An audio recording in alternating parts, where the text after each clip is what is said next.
have an announcement and a complaint. Ooh, announcements. Okay, announcement is I'm wearing my Verify in Field shirt from The Hustle Architect. Ah, nice. Yes, I like this shirt.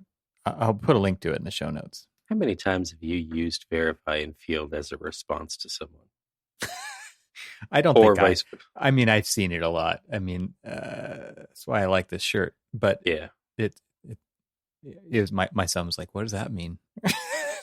And I had to go through this big old process, and I said, "And then there's this shirt, right?" Which is a play on words. So yeah, I'm going to put a link to it, and the proceeds for the shirts go to things that are worth pursuing. So I'm going to put a link to it in the show notes. My complaint now. Well, you need to hear my complaint. No, I'll be moving. No, go ahead. You need to go to the complaint department. Somebody, I'll give you a quarter to call somebody who gives a. Anyway, yeah. What you got? I sent you some pictures the other day. Oh, I got no response. I got none. I got nothing. My. And I was expecting something. Like the whole point of sending images to other people is to elicit a response. And so I kind of have a sense of why I didn't get a response, because my photos just weren't good enough, is what I think. Yeah, because that's usually a problem with you. Well, they weren't amazing photos or anything. So I could see why you might think this, but there's an angle here. I have an angle that we need to discuss. So I sent you some pictures of the Milky Way. Do you remember receiving such images? You can't say no. You can't cop out. We'll say yes. Sure. Oh, man. You make me sorry I even brought this up, aren't you? The candy bar? Yes. No, not the candy bar. Oh, okay. Oh, yes. Gosh. I actually, now that you're like scrolling back right No. now. Now that we're talking about it, yes, I do recall said. These are not amazing photos. I granted, but these are handheld shots with an iPhone 13 in Joshua Tree National Park with a 10-second long, computer augmented stabilization system. This is DSLR quality from 7 or so years ago, I want to say. They're not amazing images, but it is absolutely incredible what you can do with a handheld photography device /phone /alarm clock nowadays. Yeah.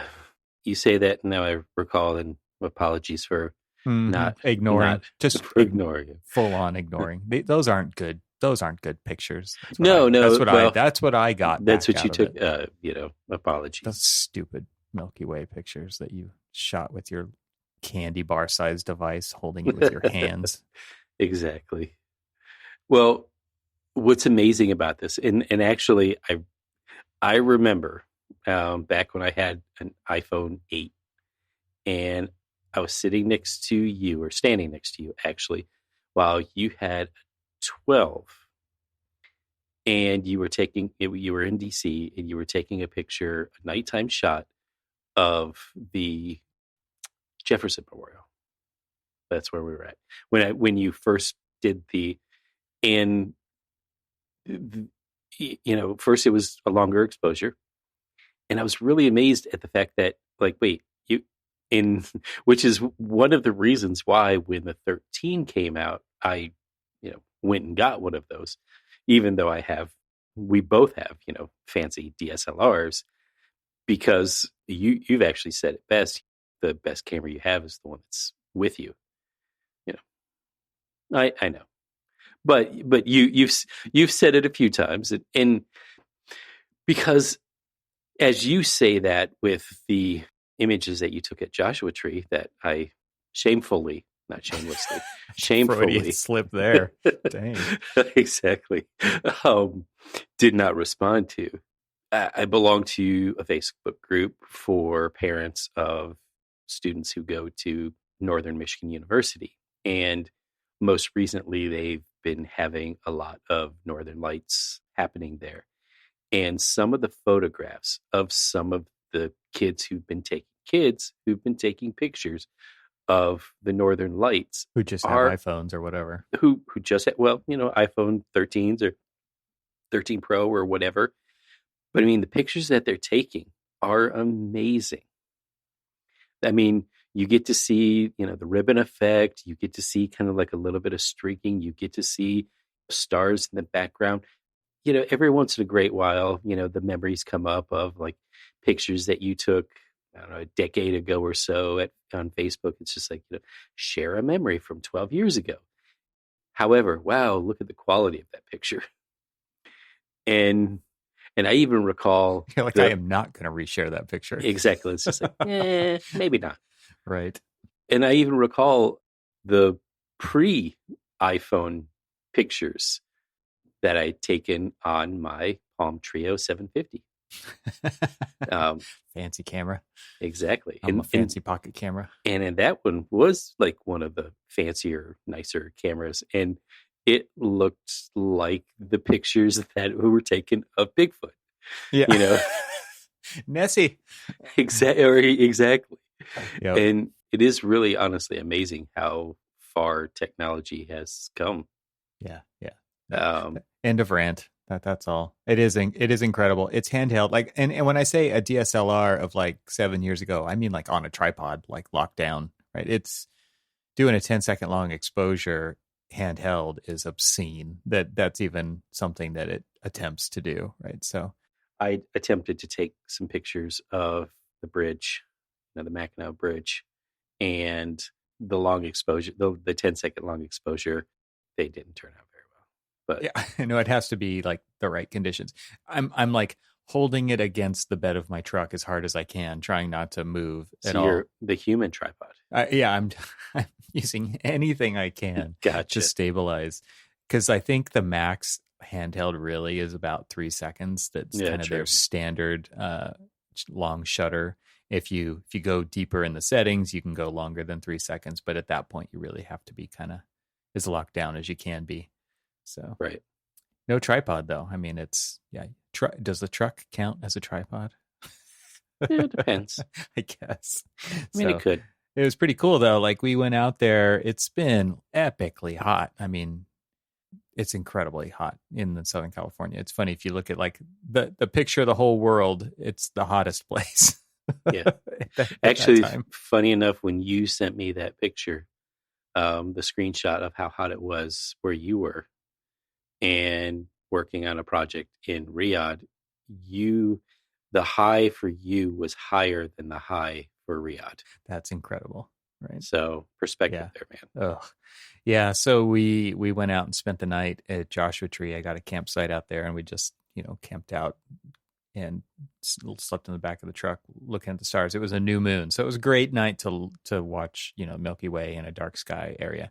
And it was just amazing. You could see it. No telescope needed. It was absolutely incredible. So it was surprisingly not too hot at night. I think it got all the way down to 74 degrees, which was fine. It was totally fine for sleeping outside.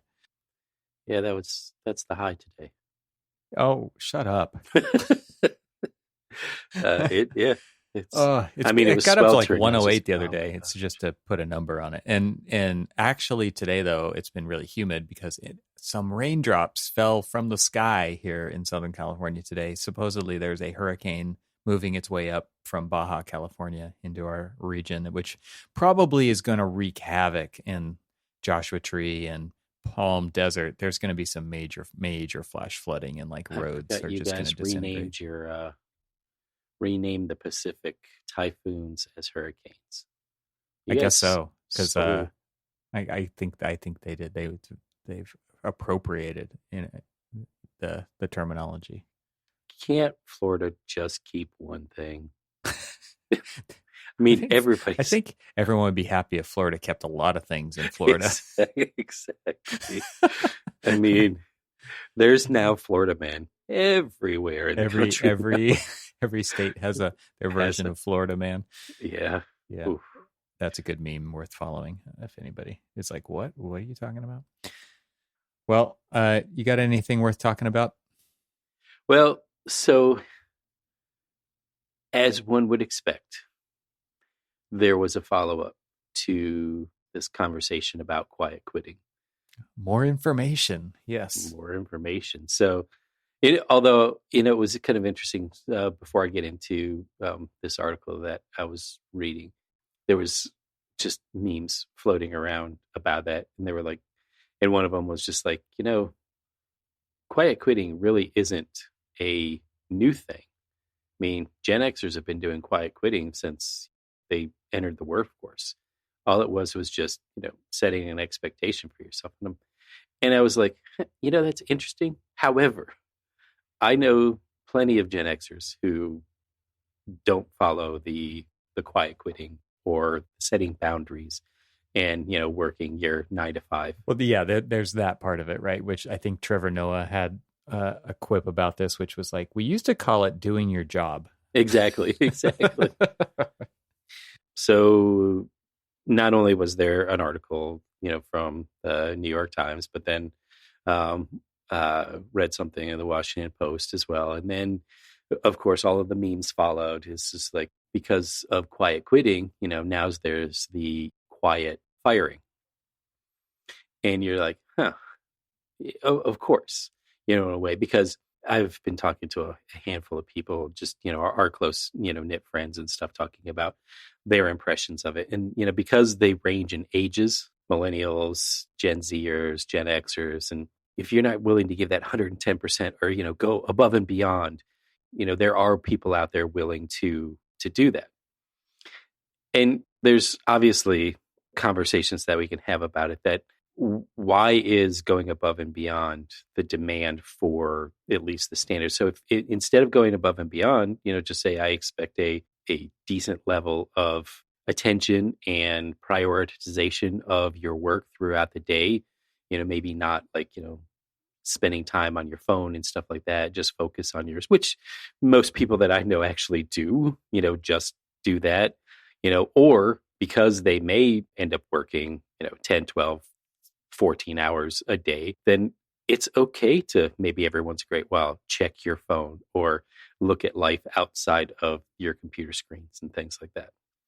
But they were talking about this. Now, again, most of everything that we've talked about on last episode and, potentially today doesn't really, none of these articles really deal with the architectural world, and sometimes don't really apply to kind of like the life that we live or have chosen to live or have subjugated ourselves to living, or however you want to put it. The point that they were making is like, if you're not willing to give it your all and give it 100, that 110%, that above and beyond, then there are other people out there. And I'm like, boy, are you like completely out of touch with the reality of the job market? Because guess what? No, there aren't.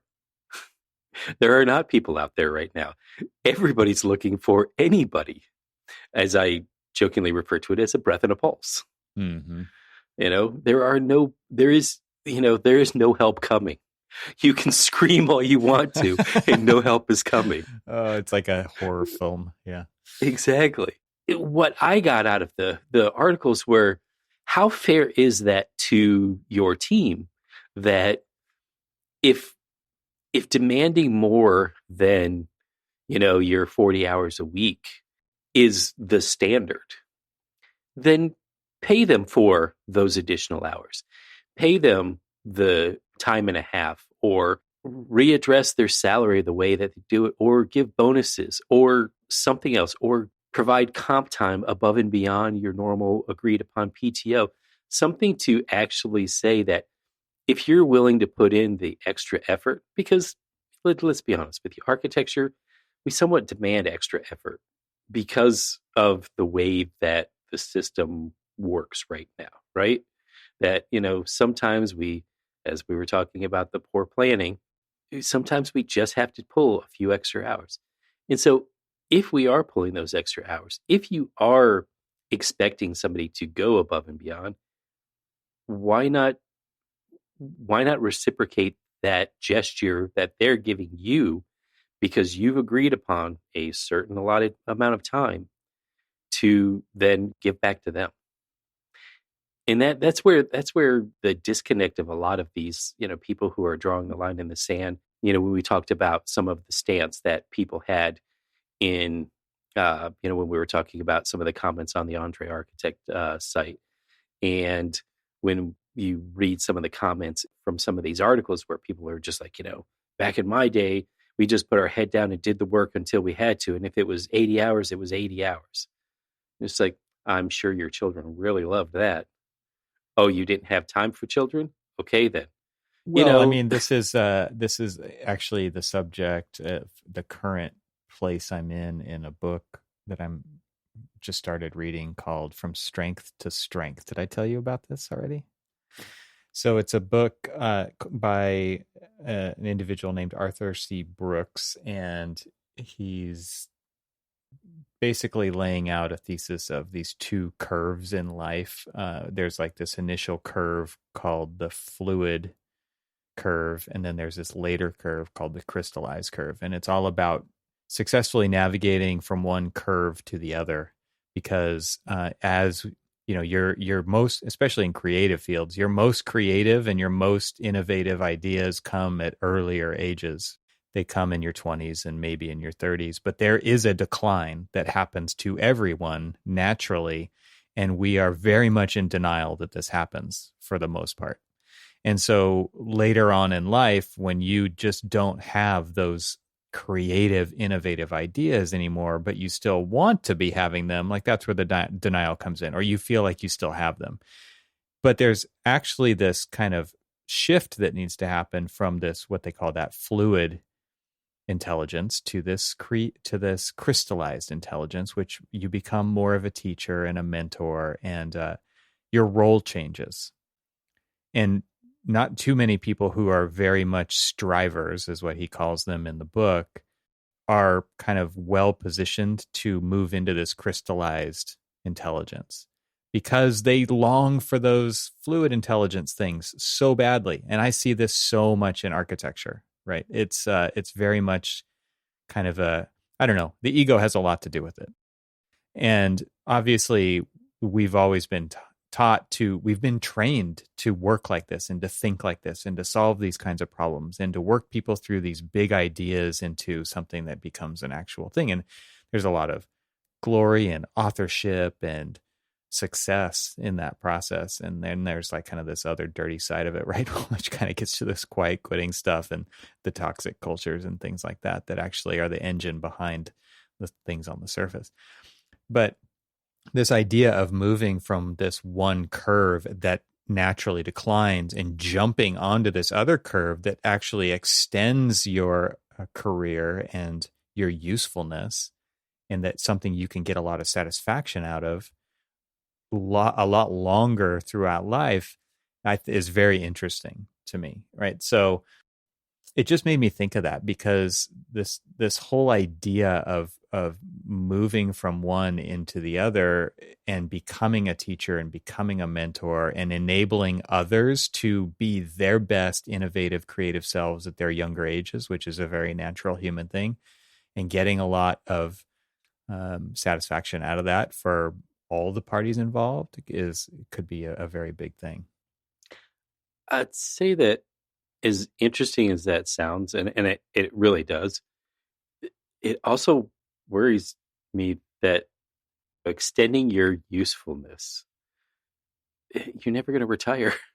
Well, people are living longer too, right? But yeah, I think that was kind of a common refrain as he was researching the book, was like, I'm going to leave this profession horizontal, not vertical. Yeah. Well, I mean, if you're really finding that satisfaction and you really are useful and you can provide more for the youth than others are, then that's value, and maybe you should be doing that because it's keeping you sharp and you're being effective. And that's what I find is the interesting part, is because I do feel, let's just say that I don't know if I can't say that I'm in my twilight of my career, but I am, in the middle of the career where, there are extraordinarily bright young talent coming in that are just, because of the changing scope and changing, just landscape of architecture, both from the way that we design to the tools that we use to design and things like that. Sometimes I do sit back and I wonder where my usefulness is. But then I sit down and I start to think about how I can, one, both learn from them, but also teach them. And say, okay, you've got all of this great useful knowledge of the tools to be able to create, but I've got the practical knowledge of being able to create. Yeah, it's called experience and Right. wisdom, right? Like Yes. Yes. yes, those are things that are very prevalent in older generations and not as prevalent in the younger generations. And so there is a complementary nature to those things. I mean, that's something that we're very interested in connecting at Tect, right? This is one of the reasons I went to work at Tect, and one of the reasons we've built a platform to connect people is because there's so much information and data out there, but and those are kind of like the first things that a lot of people go to, right? Those are when what do you do when you're looking for something? Like what does anybody do who's in architecture? They Google it, right? It's like I go look for the thing on the internet, the all-knowing oracle of all things. Is it right? Well, I don't know, but I'm going to spend a few hours to try to figure that out. Okay, well, our thesis is, well, let's put you in contact with somebody who actually knows, and they can tell you in 20 minutes what's going to work faster than better information than you could get by downloading an outdated PDF and a detail library component that you have to modify 3 times over through it, and schedule a meeting with a project architect to get their lowdown, their input. No, like just talk to an expert. That to me is by marrying up these two valuable pieces of the puzzle, the young, innovative, creative with the older, knowledgeable, wisdom-based, experienced person, you get the best of all of it. Yeah, because back to what I was kind of chatting about, that wisdom that we're just highlighting. I'll give you just a practical example of just some things that have been happening on my project is, we've got a bunch of trellises. Some of the trellises are wall mounted, and then others are just freestanding. And some of the ones that are wall mounted, I'm looking at the way that they modeled, and it's modeled where essentially we want to do that. But then when you cut a section through there and you're looking at it, it's like, okay, well, how do you make it stand? And that's where when they look at it, it's just like, well, that's, I don't want to trivialize it the way that because they're not this way. But when they say, well, this is the way that Revit drew it, it Dude, this takes me back to that episode where we were talking about shade structures and how it didn't cast the shade where it needed to be cast. Oh, right? Yeah. Well, that's how we just drew it in the software, and it was exactly, fine. Yeah. Exactly. Right. And so obviously, love the love-hate relationship, but the love Zoom to be able to like just grab my stylus and just start drawing over the top of it and say, well, for this to be able to do this, we've got to do this. And that's where the symbiotic relationship of people who know who have a mastery of the software, and pairing them up with the people who kind of understand how things stand up and how to be able to achieve a design, you can do it this way, kind of like what you're talking about, is marrying them up with people who have the knowledge and the understanding of how things go together. And that's where I kind of see my values being able to look at and say, okay, this is a creative design, but let's figure out how we make this design work, and then talk about what are the limitations or what are the opportunities of materials and things like that, and how we can actually achieve those design ideas. That's the thing that I think is where I guess it all goes back to where the value of the aging are coming from. Well, what's funny is that there is a disconnect in leadership when it comes to attracting talent, which is, I think, a topic that we've recently covered. And right, we had that episode called "Know Anyone Interested?" and it was about the kind of lackluster job posts that are out there, where it's just like, "Hey, we're hiring," and they're not really standing out. But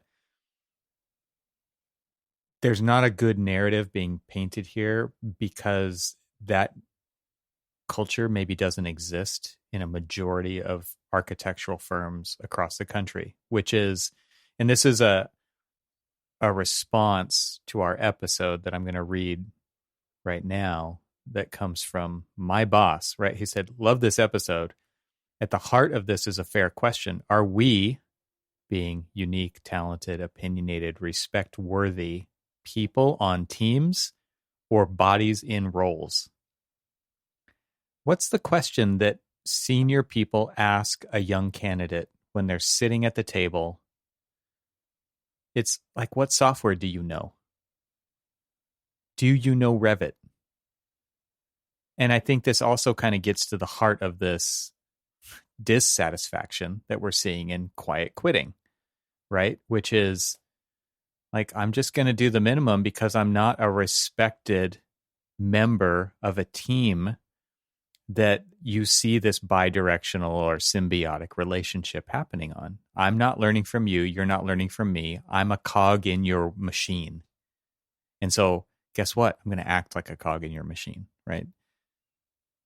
And that is kind of the backlash that you see from those older generation people on the EntreArchitect forum or anywhere. Like, it doesn't have to just be architecture, right? But it's just like, these people just don't go above and beyond. They're not striving like I was a striver. They're not hungry, right? They're not putting in they're not hustling for this. They're not bleeding for the project. And it's like, well, how do you treat them? Yeah. And I think this starts to lead into this kind of quiet firing kind of thing too. Do you treat them like a tool that uses it's just like, I hired you to draft. I hired you to do these details. But these are the same people who are craving to learn, okay, I'm clicking away at all of this stuff, but what does it mean? And because if they don't get a taste of that part of it that you just said, then they lose their taste for all of it. Exactly. And then it's just like, okay, well, then why am I killing myself? Why am I staying till 8, 9, 10 o'clock at night to do all of this stuff for you when what is in it for me? And it's not a selfish attitude. It's a growth attitude. It's where's my personal development? You eventually are going to want to retire. You should be grooming me to take over your job so then you can take over the job that's ahead of you. And so then ultimately you can, ride off into the sunset. I mean, say that all the time. I was like, but nobody ever really thinks about that kind of succession of knowledge. Leaders do, but that is you don't see it very often. Yeah. I mean, that's what leadership is. Well, and maybe I'm a little jaded right at this present moment or whatever, but you would love to say that is what leadership is. But a lot of times leadership are trying to fill a void or this vacuum that they have of like, hey, we don't have enough people to do this job. We've said yes to doing this job. We've got to get this, we've got to get people to get this job. It's just like, okay, let's go hire some people. So it's just a reactionary because they failed to plan, right? Exactly. And so they don't ask that question. It's like, okay, what do you want out of the relationship that we're building here? We don't, a lot of times you're right. It is absolutely, let's sit down and talk about what what programs do you know? Not, okay, what programs do you know, but what do you want to get out of them? What are you lacking in your understanding of those programs or just how the implementation of utilizing that tool? Because, we know that they're only tools. They're computerized pencils, right? Well, and look at the buildings that we're quote unquote designing. They all look the same, people. Yeah. Oh my gosh. It's architecture form follows software, right? It's like, I mean, that I've been complaining about that for a decade at least. I mean, it's incredible to me to watch the design language. It's just basically how the push-pull tool works in SketchUp, right?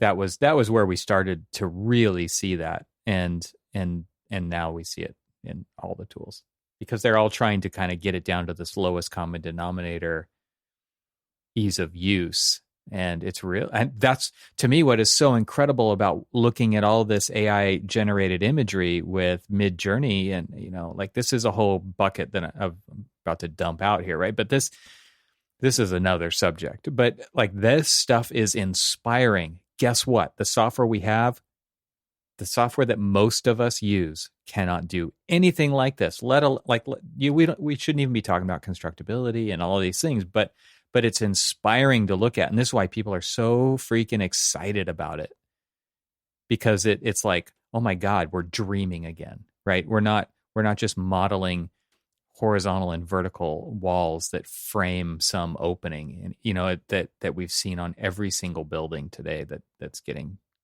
through construction. Right. And it's funny that you said that. And I sent you this text, but a friend of mine, said, so after using MidJourney for over a month, in my humble opinion, it's going to dramatically increase the value of architects with technical knowledge and experience. If designers can't detail and figure out their own ideas, the AI will replace them. Mm-hmm. Mm-hmm. And she's right. I mean, she's absolutely right. And so this is where that symbiotic relationship between the people who can use that software and really try to understand it, and the people who know how things can be put together.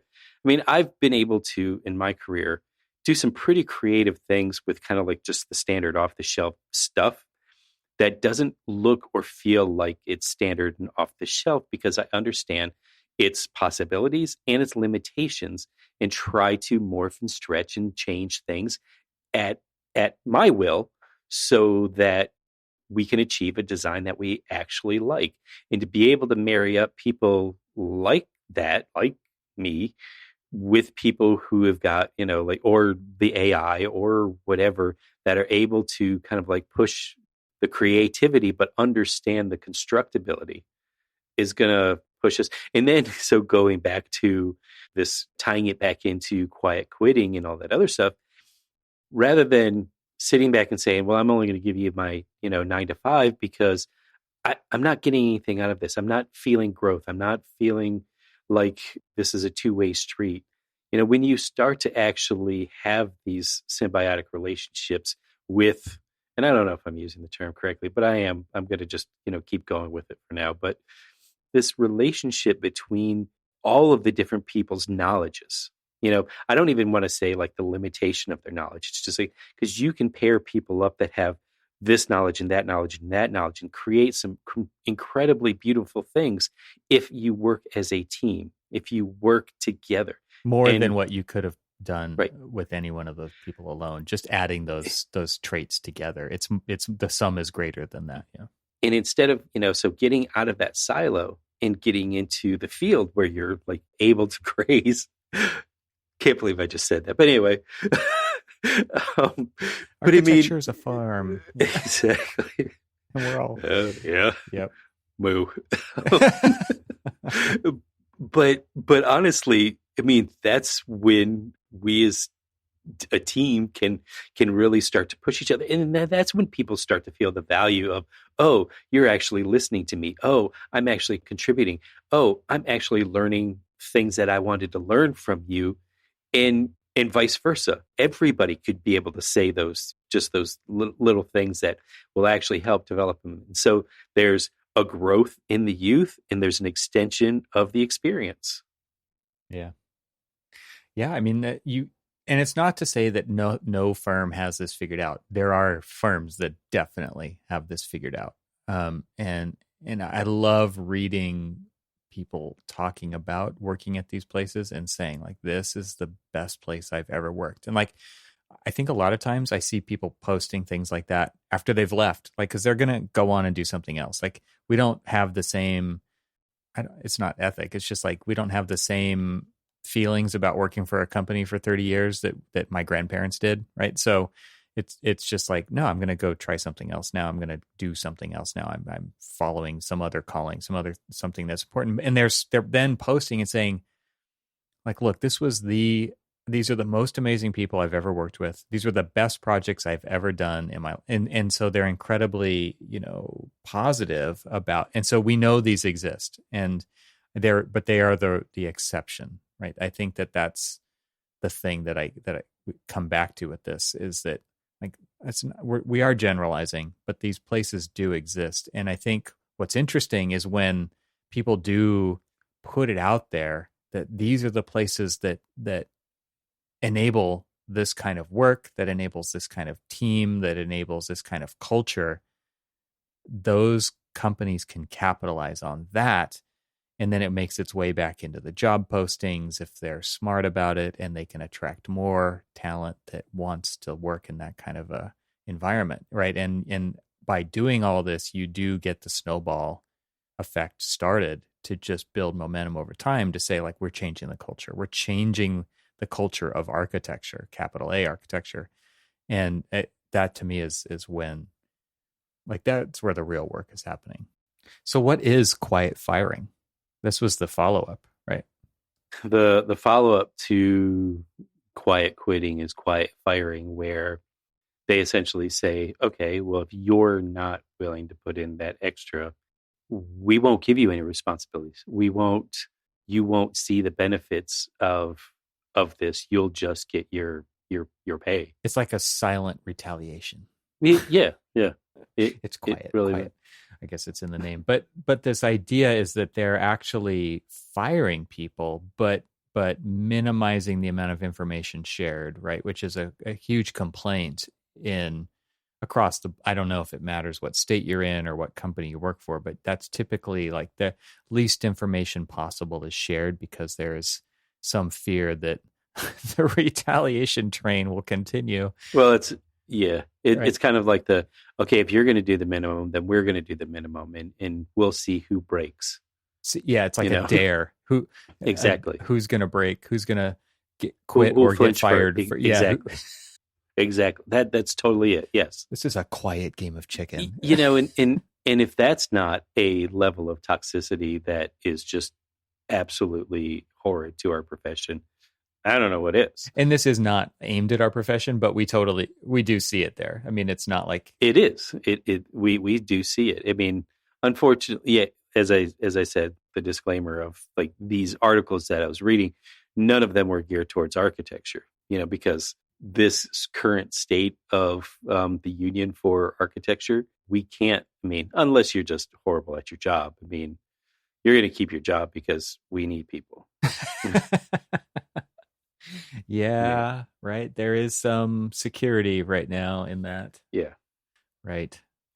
The one thing that I guess we haven't really talked about is that, if there's quiet quitting going on, or if there's quiet firing going on, I mean, what has leadership or the employee done to address and have this conversation with each other to really kind of discuss, okay, well, why are you only doing the bare minimum? I only see your green light pops on. Let's go back to the tyranny of green light. Man, we're just referencing every past episode recently. Exactly. This is amazing. I see you at 8:30 and I see you leave at 5:30.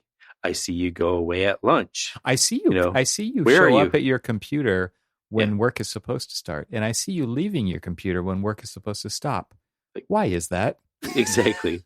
Why aren't you putting more in? Why have you? And so these yeah, exactly. You laugh, sad tears. Sad, yeah, yeah. But I mean, it's just like, is anybody having a conversation about like, why are you putting in only the bare minimum, or why are you only giving that person the bare minimum? There are all sorts of conversations that need to be had, over this. That again,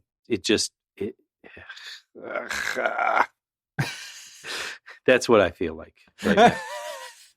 I was like, where's this going? What, did you just have an aneurysm? Yeah. Well, I mean, yeah, because I mean, we've talked in the past about how, I've like been killing myself on projects, doing way too much overtime and things like that. And I am not on the side of the people who say you should continue to, you should just put your head down, do the job, get it done until you're done. I really am on the side of the people who are quiet quitting, because I've seen what it's done to me in just not being there, or overworking and sacrificing sleep and things like that. And I sit there and I'm like, well, why am I doing that? Or why am I putting myself through all of that? And I look at, and I've had this conversation, with a couple of people when we were riding the bus at the AIA convention while you were, stuck in a booth and I was riding back to the hotel. I, just started talking and you heard the comments about, I just can't get, people who just like put in those extra hours. It's just like, well, why are you asking them to? Mm-hmm. Because of poor planning. Yeah. Yeah. I mean, it's interesting that our generation and the generations before us are addicted to workaholism. And this is one of the points in this book as well. I mean, it actually showed that it is as addictive as other things like drugs, like sugar, like, there's many examples of things that people can get addicted to. Work is absolutely one of them. Yeah. And that is something that nobody's talking about here. And these are the toxic cultures that people are now pushing back up against because they're like, no, I'm not going to do that. And who are the people there saying, what do you mean? They're the workaholics, right? And how many times have I said to you, hey man, I've worked 84 hours this week? Almost saying it as some sense of pride of like, ha ha ha, look at me, I've worked 84 hours. And you're just like, what the hell is wrong with you? Why would you do that to yourself? Well, you're not just doing it to yourself. Yeah. That's the point, right? You're doing it to your family, to the people who care, who you hang out with. You're showing it as an example to your team. You're leading by example. And like, I can't even tell you how many times this has come up just as an example with my kids, where it's like one kid who's older does something. Guess what?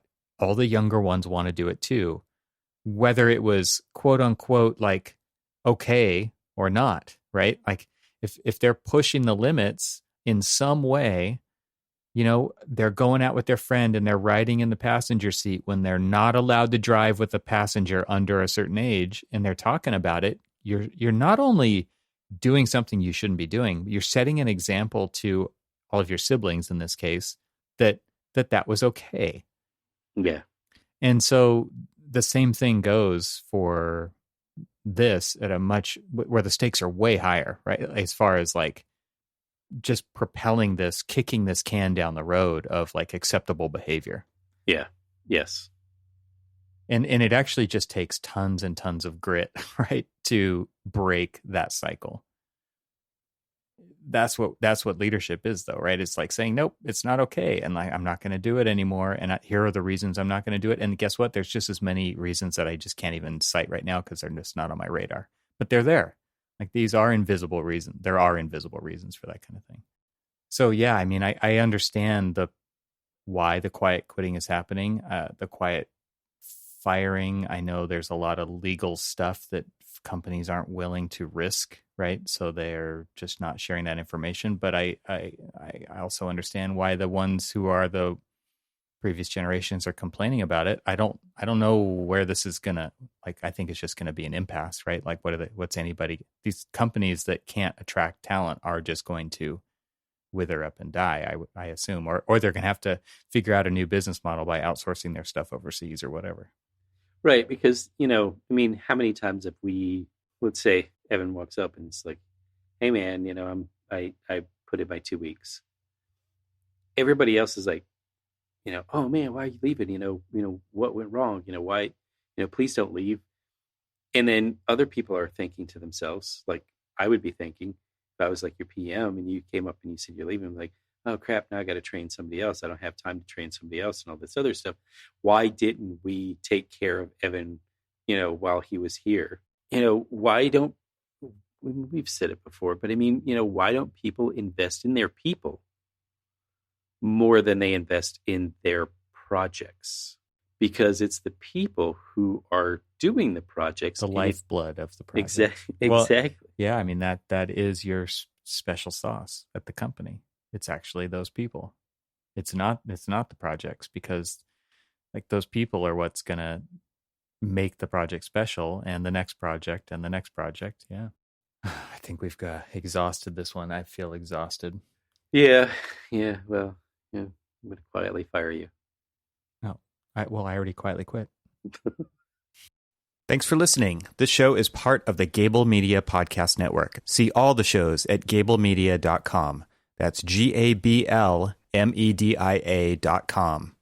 You can help support what we're doing here by leaving a 5-star review on Apple Podcasts to help get the word out, and don't forget to share it with your friends. We'd love to hear from you, so leave a comment on the website at archispeakpodcast.com, where you can find our entire catalog of shows. Talk to you soon.